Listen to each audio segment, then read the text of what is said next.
tracing ancestry, and understanding evolution. This means this lesson will help us to understand diagrams that support the second part of the theory of evolution that states all living things are descendants of a distant common ancestor. By common ancestor, we mean an ancestor we have in common with all other species on Earth. And while we do not know exactly what this species is, all life on Earth has remnants of DNA from this distant common ancestor. So somewhere in all of our genomes, you, a fly, a horse, we all have DNA that's identical that we inherited from our common ancestor, the ancestor that we have in common with these other species. So I want you to consider a family tree. A family tree shows how members of a family are related, even if they are distant relatives, like a great aunt or a twice-removed cousin on your Uncle Bernie's side. If we look at the brother at the base here, this diagram shows us different relatives and their connection to him. So each branch represents a relative, someone the brother is related to, and we can sort of see how they're related.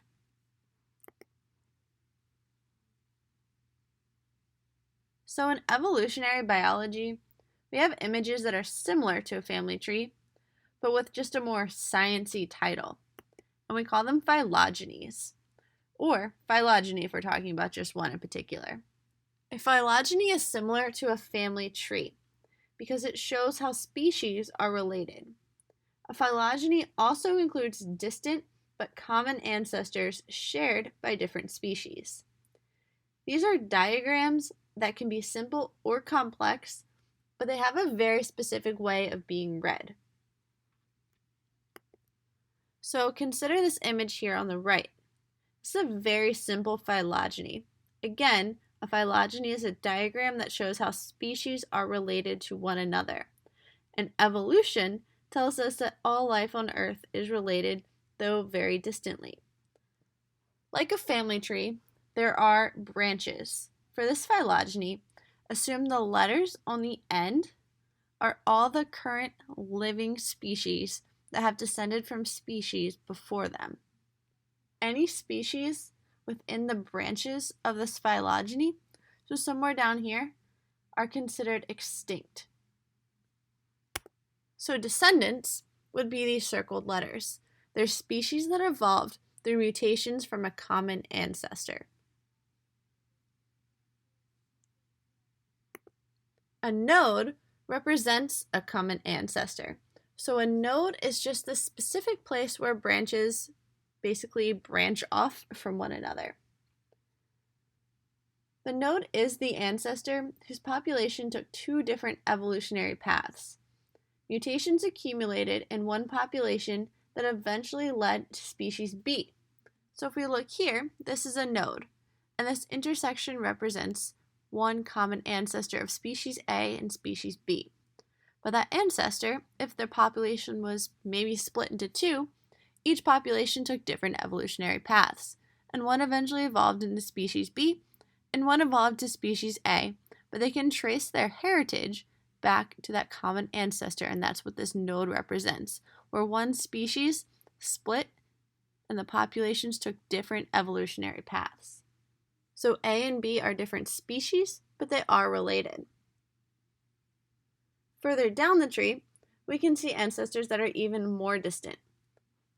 If we follow this node here, this is a common ancestor shared by species A, B, C, and D.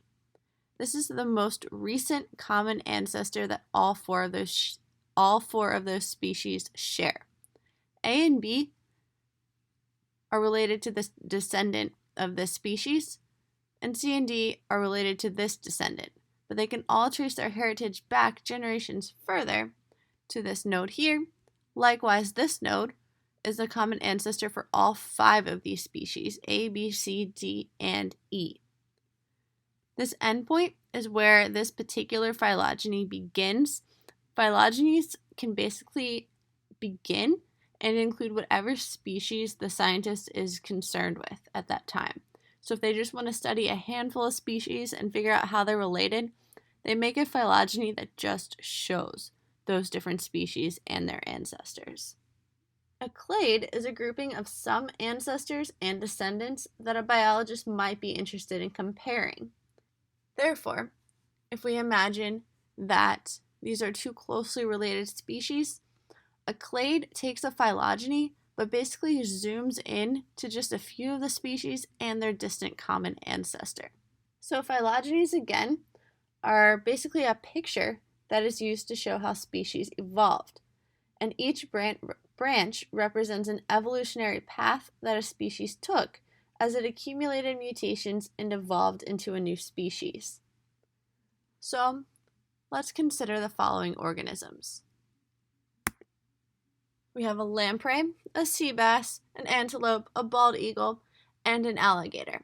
Now, there are many, many more species that these guys are related to, but again, a phylogeny can just show what you're interested in studying at that moment, so you can leave some of the other species out.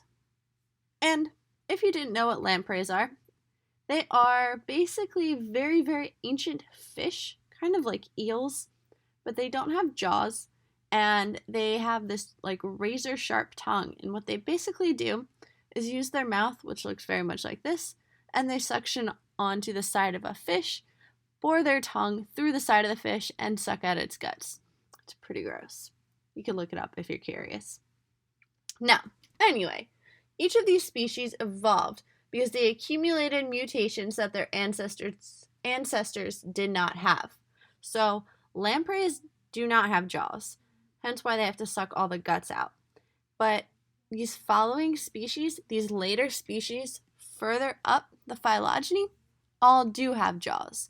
So here we can mark that a mutation had to happen, which created one evolutionary path here for lampreys, but another evolutionary path for all these other species to later evolve. When you read mutations on a phylogeny like this, you start at the bottom and you see jaws. That means everything above that has a jaw. If you get to here and you see lungs, only the species above this point have lungs. So, sea bass obviously are fish, and they have gills and not lungs.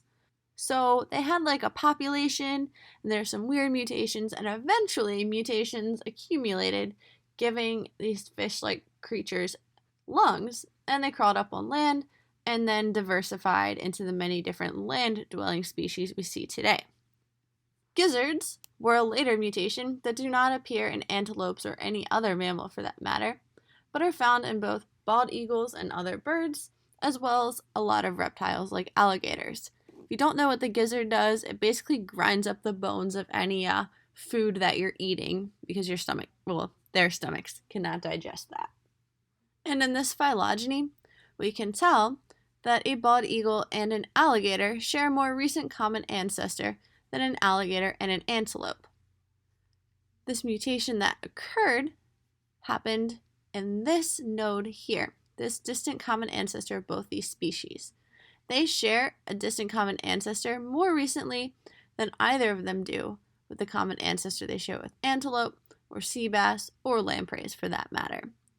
Therefore, this means that the bald eagle and the alligator are more closely related than the alligator is to an antelope or anything else in this phylogeny. So phylogenies don't always look as basic as the ones I've shown you. They can be much, much more complex. For instance, here's one that's documenting everything from coral and sea sponges up to amphibians like frogs. Then they can get even more complex, so much so that we just use coordinates and complex names to differentiate all these different species. They can also look like this. These are the scientific names of different organisms.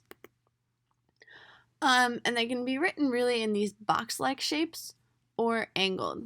So in the box-like phylogenies, it's the same drill. Wherever there's an intersection like here, here, here, or here, that is a most recent common ancestor. So A and B's common ancestor is here.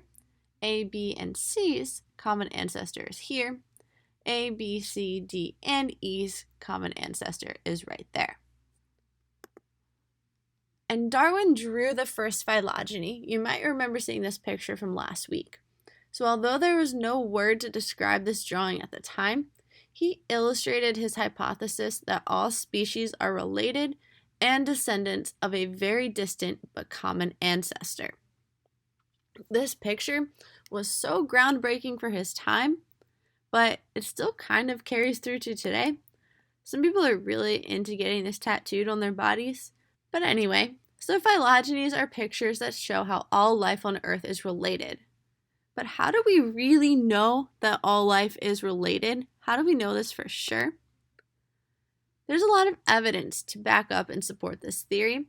And I know this says Monday, but we'll be looking at this evidence on Tuesday, so starting tomorrow. So you have a classwork assignment to do. Please email me if you have questions, but that's it for notes for today. So I'll talk to you guys soon.